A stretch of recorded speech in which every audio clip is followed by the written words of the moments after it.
ये विविध प्रश्नावली का प्रश्न लेते हैं, प्रश्न क्रमांक 14।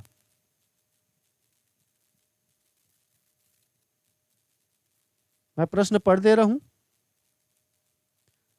प्रश्न क्रमांक 14 देखिए, निम्नलिखित प्रकार से समुच्चय 0, 1, 2, 3, 4, 5 में एक द्विआधारी संक्रिया स्टार परिभाषित कीजिए।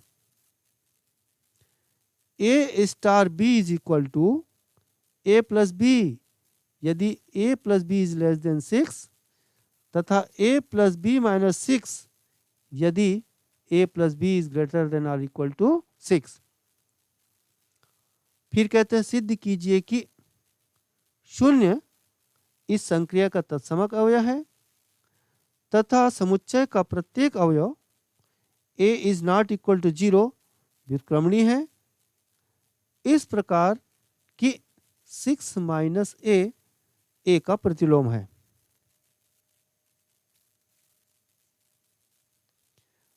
आइए बच्चों इसको हम हल करते हैं। इसको हम दो विधियों से हल कर सकेंगे। पहला विधि है संक्रिया सारणी द्वारा और दूसरा विधि है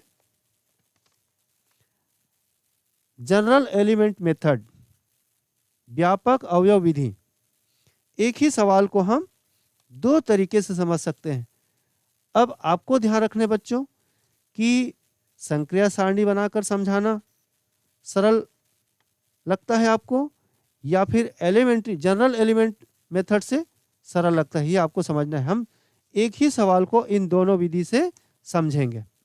ठीक है बच्चों, चलिए मान लेते हैं समुच्चय A बराबर 0, 1, 2, 3, 4, 5। चूंकि संक्रिया star such that A cross A tends to A, तब संक्रिया स्टार द्विआधारी होगा। ये परिभाषा को ध्यान रखने बच्चों कि एक दिए गए संक्रिया द्विआधारी कब होगा, जब संक्रिया such that A cross A tends to A मिले, यानी इसका इनपुट क्रमित युग्म के रूप में होता है और आउटपुट दिए गए समुच्चय का ही अवयव मिलना चाहिए। यहां पर A स्टार B किस प्रकार परिभाषित है, A star B is equal to A plus B यदि A plus B is less than 6 और A star B is equal to A plus B minus 6 यदि A plus B is greater than or equal to 6। तो बच्चों हमें सबसे पहले क्या करना चाहिए, संक्रिया सारणी में जाने से पहले A क्रॉस A निकाल लेना चाहिए, क्योंकि A क्रॉस A इसके बीच में जो संक्रिया है, ठीक है, वो संक्रिया लगाते हैं। तो संक्रिया यहां पर ध्यान रखना है, A संक्रिया B दो रूप में परिभाषित है, इसको ध्यान रखना है। एक है A star B equal to A plus B लेना है जब उनका योग 6 से कम हो, और दूसरा A स्टार B का मान A प्लस बी माइनस 6 लेना है जब उनका योग 6 या 6 से ज्यादा हो। इसको समझना है। तो बच्चों एक दो मैं समझाता हूं, बाकी को आप समझने का प्रयास करेंगे। 0 स्टार 0 इज इक्वल टू क्या होगा, कहता है इसका मान A प्लस बी होगा जब A plus be less than 6 होगा तब। तो 0 प्लस 0 कितना होता है, 0, और 0 6 से कम है इसलिए 0 ही लेंगे। 0 स्टार 1 दोनों को जोड़ो कितना आता है, 0 प्लस 1 1, इसलिए 1 लेंगे। ठीक इसी प्रकार से 0 स्टार 2 इज इक्वल टू 2, क्योंकि 0 प्लस 2 इज इक्वल टू 2 जो 6 से कम है। 0 star 3 is equal to 3, 0 star 4 is equal to 4, क्योंकि 0 प्लस 4 इज इक्वल टू 4, क्योंकि 4 इज लेस देन 6।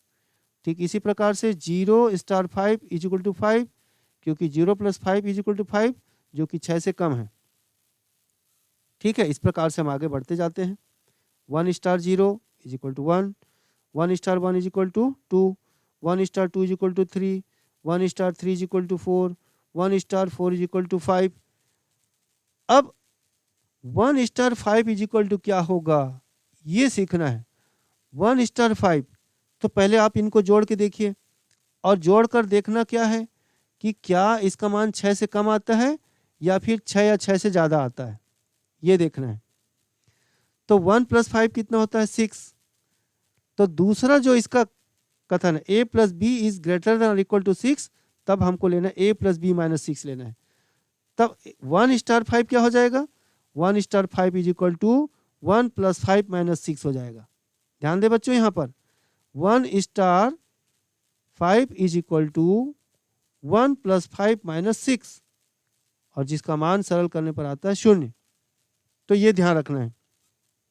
ठीक इसी प्रकार से 2 star 0 is equal to 2, 2 star 1 is equal to 3, 2 star 2 is equal to 4, 2 star 3 is equal to 5, 2 star 4। अब फिर यहाँ पर देखना है 2 स्टार 5, तो 2 स्टार 5 यानी 2 + 5 कितना हो रहा है, 7 हो रहा है, यानी 6 से ज़्यादा है। तो आपको दूसरा वाला कथन लेना है, 2 स्टार 5 इज इक्वल टू 2 + 5 - 6। तो 2 + 5 - 6 मतलब 7 - 6 यानी 1। ठीक इसी प्रकार से आगे बढ़ते जाते हैं। 3 star 0 3, 3 star 1 4, 3 star 2 5, 3 star 3 0, 3 star 4 is equal to 1, 3 star 5 is equal to 2, 4 star 0 is equal to 4, 4 star 1 is equal to 5, 4 star 2 is equal to 0। यहाँ पर भी आप समझ सकते हैं क्या आ रहा है बच्चों, 4 स्टार 2 मतलब 4 + 2 कितना आ रहा है, 6। 6 आने पर हम द्वितीय कथन का इस्तेमाल करेंगे, a + b - 6।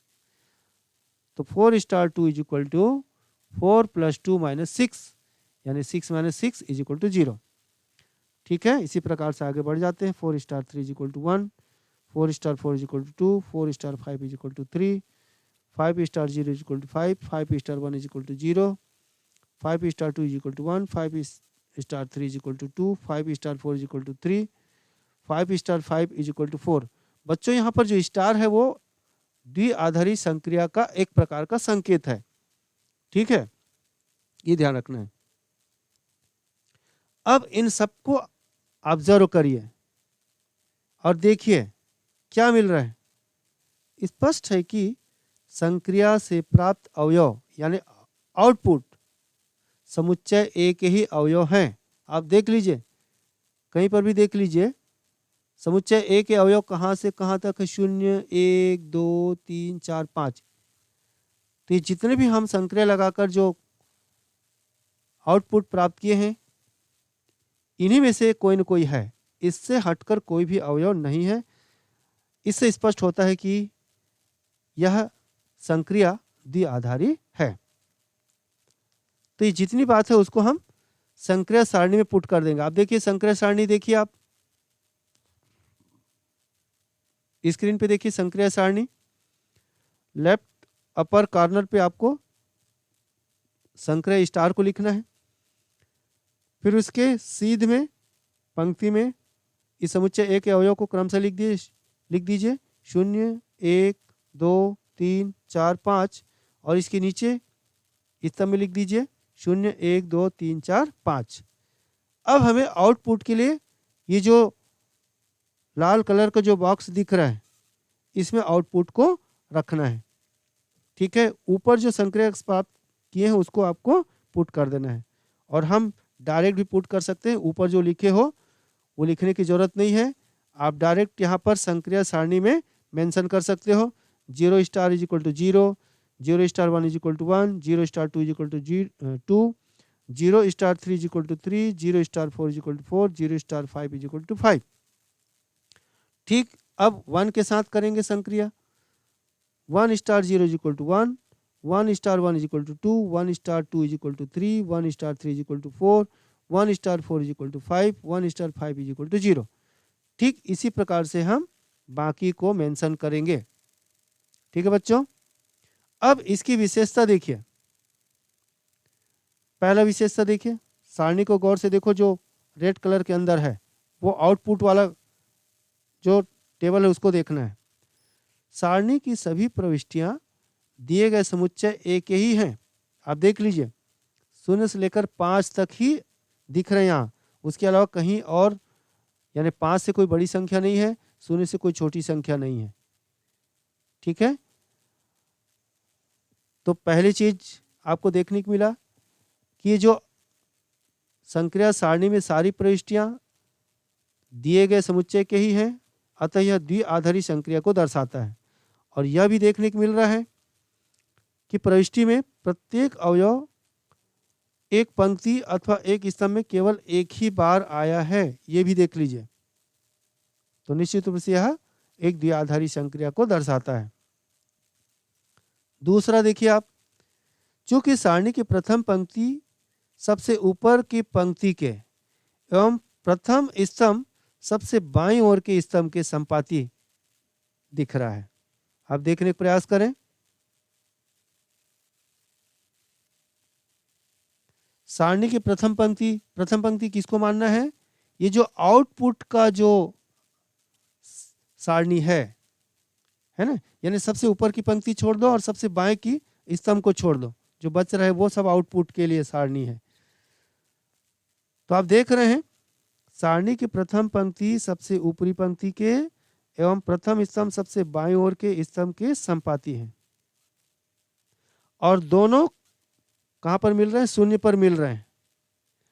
इसलिए इस द्विआधारी संक्रिया स्टार के लिए समुच्चय ए में तत्समक अवयव ई का मान 0 है, जो तत्समक अवयव की परिभाषा ए स्टार ई बराबर ए को संतुष्ट करता है।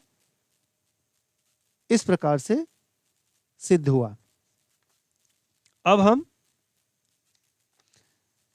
तीसरी बात लेते हैं इसका। पहली बात कौन सी हो गई? द्विआधारी संक्रिया है कि नहीं है।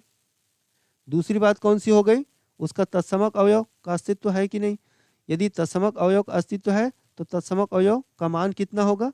अब तीसरा, हम ये प्रत्येक अवयव व्युत्क्रमणी है या नहीं। तो अब देखिए आप, चूंकि तत्समक अवयव 0 है, जो संक्रिया सारणी के प्रत्येक पंक्ति तथा प्रत्येक स्तंभ में मौजूद है। आप संक्रिया सारणी गौर से देखें बच्चों, 0 जो है प्रत्येक पंक्ति तथा प्रत्येक स्तंभ में दिख रहा है। आप अच्छे से देखिए, तत्समक अवयव 0 जो है प्रत्येक पंक्ति तथा प्रत्येक स्तंभ में मौजूद है। इसका मतलब है समुच्चय ए का प्रत्येक अवयव व्युत्क्रमणी है। प्रत्येक अवयव के व्युत्क्रम को हम लिख सकते हैं। ठीक है बच्चों, तो आप यहां पर तत्समक अवयव सारणी के आधार पर नोट कर सकते हैं। ठीक है, चलिए व्युत्क्रम अवयव को लिखते हैं।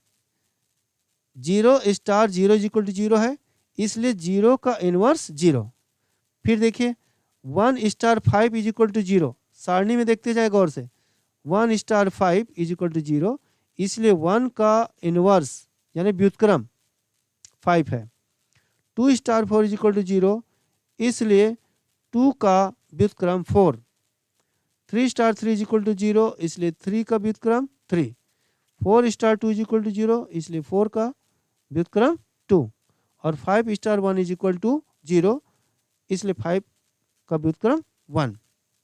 अब आप देख सकते हैं 1 5 का व्युत्क्रम है और 5 1 का व्युत्क्रम है। ठीक इसी प्रकार से 2 4 का व्युत्क्रम है और 4 2 का व्युत्क्रम है, जो परिभाषा A star A inverse is equal to E को संतुष्ट करता है।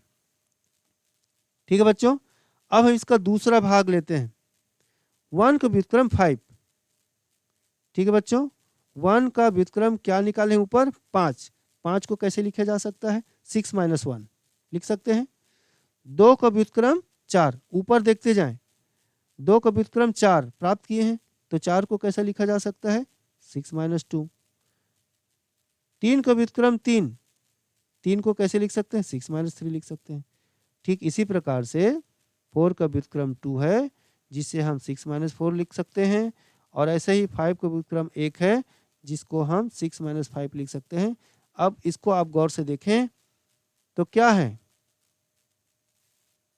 यदि हम ए को हम समुच्चय ए का एक अवयव ले लें 0 को छोड़कर,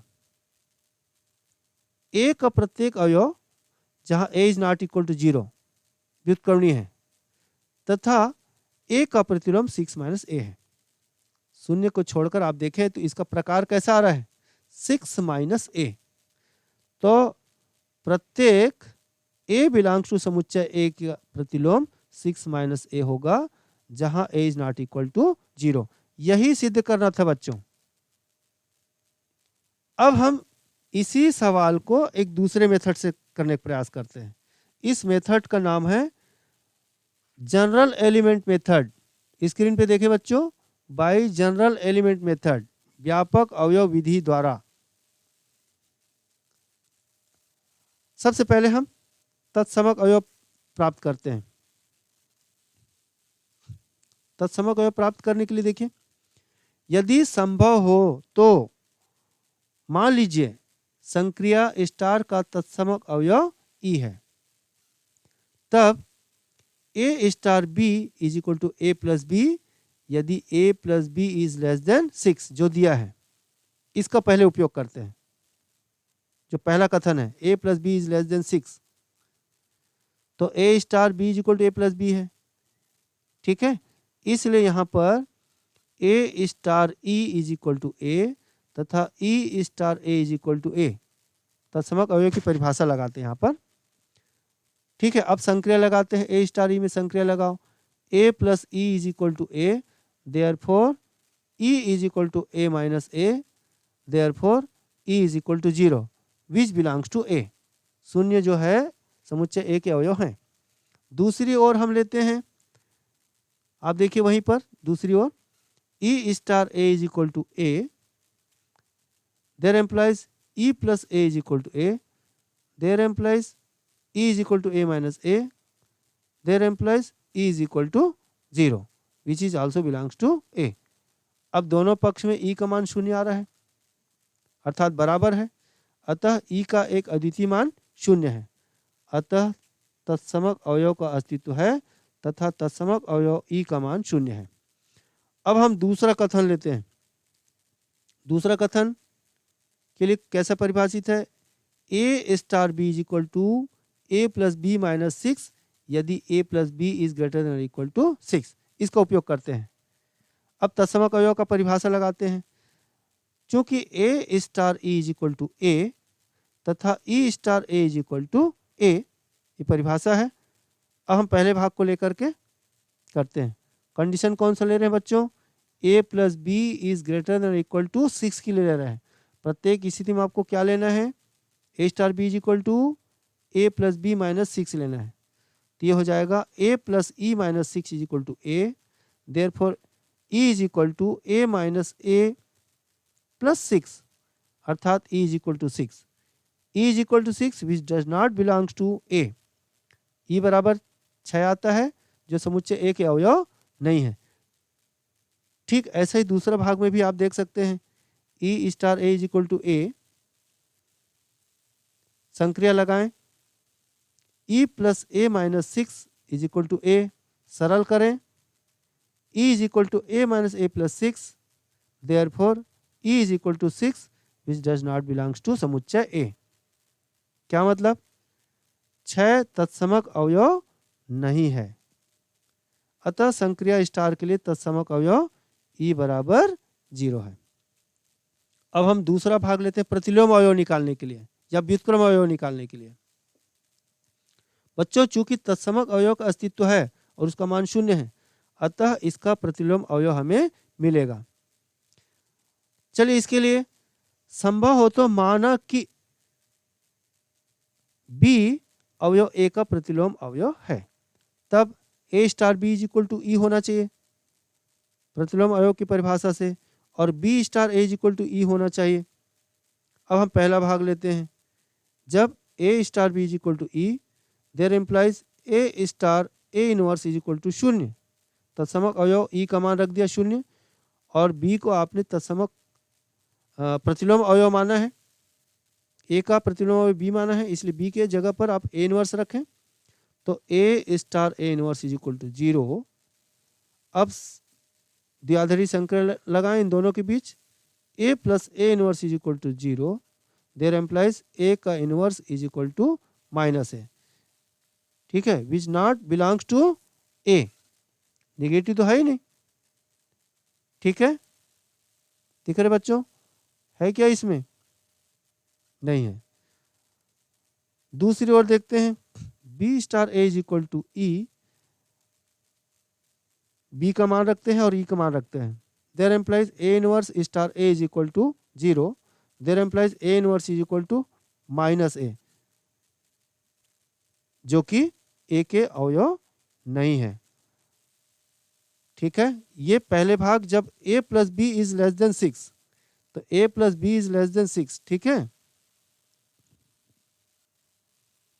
अब हम दूसरा भाग लेते हैं, a plus B is greater than और इक्वल टू 6 के लिए a star a inverse is equal to 0, E का मान रख दिया।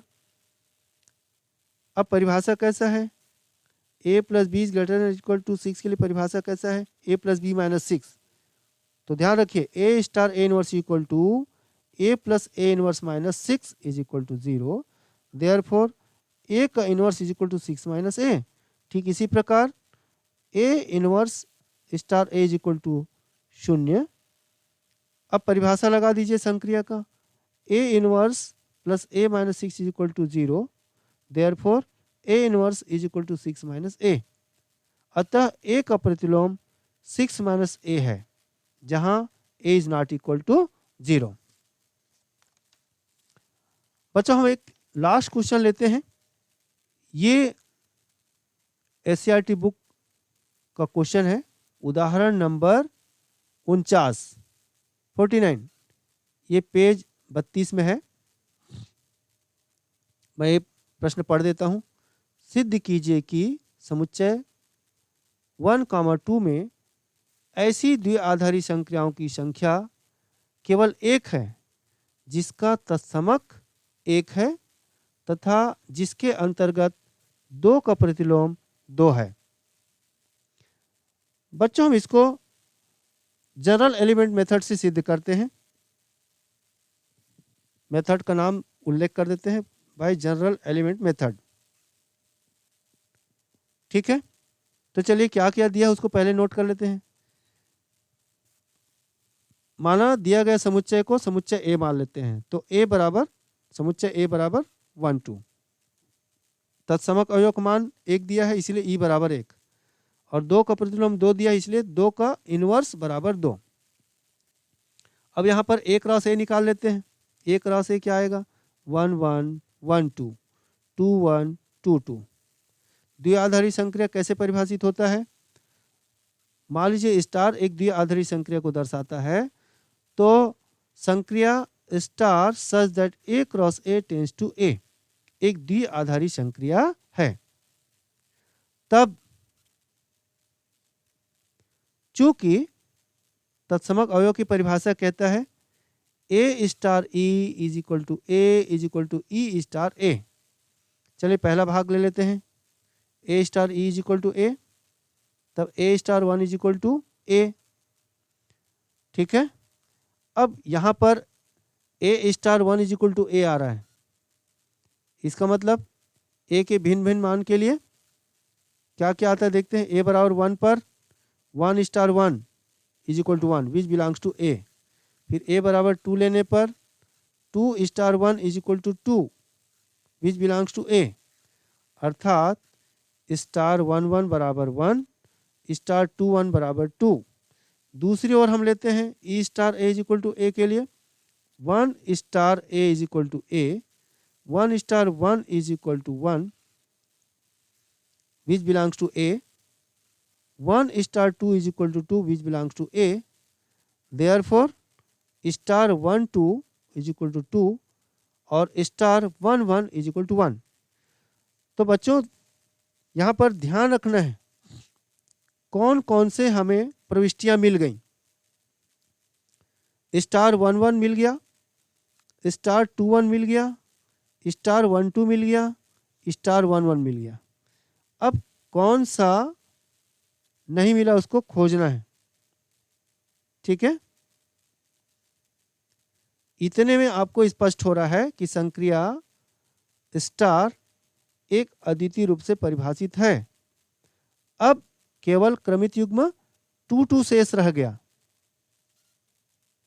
ठीक है।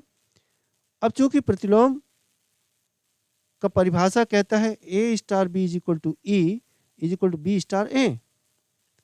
अब हम पहला भाग लेकर के समझते हैं। A star A inverse is equal to e, there implies a star A inverse is equal to 1, e का मान रख दिया 1, दिया इन्होंने ई का मान 1। देयर एम्प्लाइज 2 स्टार 2 का इनवर्स इज इक्वल टू 1।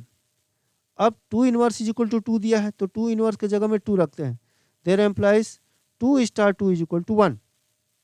आप देख रहे हैं यहां पर बच्चों 2 स्टार 2 इज इक्वल टू 1। ठीक है। दूसरी ओर ले लेते हैं a inverse star A is equal to e. अब हम ई का मान रखते हैं a inverse star A is equal to 1। Therefore 2 inverse star 2 is equal to 1। अब हमको दिया है 2 इनवर्स इज इक्वल टू 2, इसलिए 2 स्टार 2 इज इक्वल टू 1। अब दोनों पक्षों में आपको देखने को मिल रहा है क्या, 2 स्टार 2 इज इक्वल टू 1। इसका मतलब क्या हुआ कि स्टार 2 इज इक्वल टू 1 होना ही चाहिए, यानी 2 ऑपरेटेड 2 इज इक्वल टू 1 होना चाहिए। इसका मतलब क्या हुआ कि द्विआधारी संक्रियाओं की संख्या केवल 1 है। अब इसी एग्जाम्पल को बच्चों आप संक्रिया सारणी से आप समझ सकते हैं। चलिए संक्रिया सारणी आप देखें। क्योंकि ए का मान दिया है 1 2, समुच्चय ए बराबर 1, 2, इसलिए ए क्रॉस ए 1 1 1 2 2 1 2 2। अब हमें संक्रिया सारणी बनाने हैं, तो चूंकि ई बराबर 1 है अतः तत्समक अवयव का अस्तित्व है, ये स्पष्ट है। अब a star E is equal to ए तथा ई star A is equal to ए। अब हम क्या करते हैं, ए इज इक्वल टू 1 रखते हैं, तब 1 स्टार 1 1 होगा। ए बराबर 2 रखने पर 2 स्टार 1 2 होगा। ठीक है।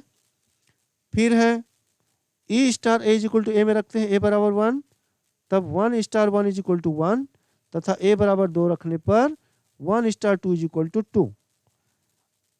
अब इसके आधार पे हम सारणी बनाते हैं। ये देखिए सारणी, संक्रिया सारणी, स्क्रीन पे देखिए संक्रिया सारणी। संक्रिया लेफ्ट कॉर्नर पे सबसे ऊपर स्टार, फिर सबसे ऊपर की पंक्ति में 1 2 यानी ए के अवयव, और स्टार के नीचे सबसे बाएं स्तंभ में ए के अवयव 1 2। अब हम इसको पोस्टिंग करते हैं, प्रविष्ट कराते हैं। 1 star 1 is equal to 1, 1 star 2 is equal to 2, फिर 2 star 1 is equal to 2 and 2 star 2 is equal to 1। ये हो गया संक्रिया सारणी। ठीक है।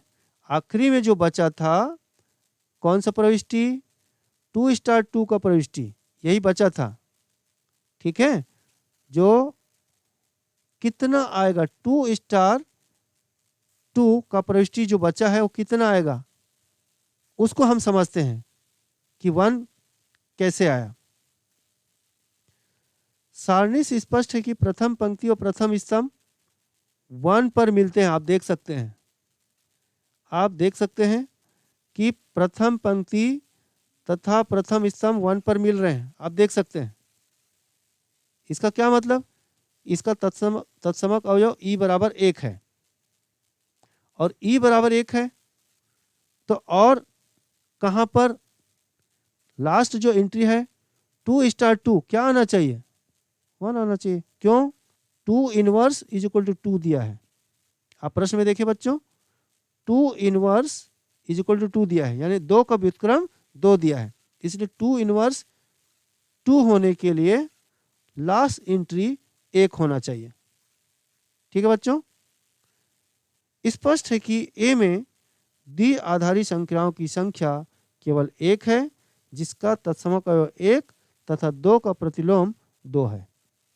तो बच्चों मैं समझता हूं कि इन उदाहरणों के आधार पर हम द्विआधारी संक्रिया क्या है द्विआधारी संक्रिया होने के लिए शर्तें कौन कौन सी हैं? द्विआधारी संक्रिया का संक्रिया सारणी कैसे बनाएंगे? संक्रिया सारणी की विशेषता को ध्यान पे रखते हुए हम द्विआधारी संक्रिया का तत्समक अवयव ज्ञात करना, द्विआधारी संक्रिया में व्युत्क्रमणीयता को परिभाषित करना, और यदि तत्समक अवयव का अस्तित्व है तो हम किसी अवयव का व्युत्क्रम क्या होगा ज्ञात करना। ये हम सभी सीखे हैं। मैं समझता हूं बच्चों आप द्विआधारी संक्रिया को बड़े अच्छे से समझे होंगे, और यदि समझ गए होंगे तो निश्चित रूप से आपको फायदा होगा, और प्रश्नावली के लगभग सारे सवाल आपसे निश्चित रूप से बनेंगे, ऐसा मैं उम्मीद करता हूं। Thank you.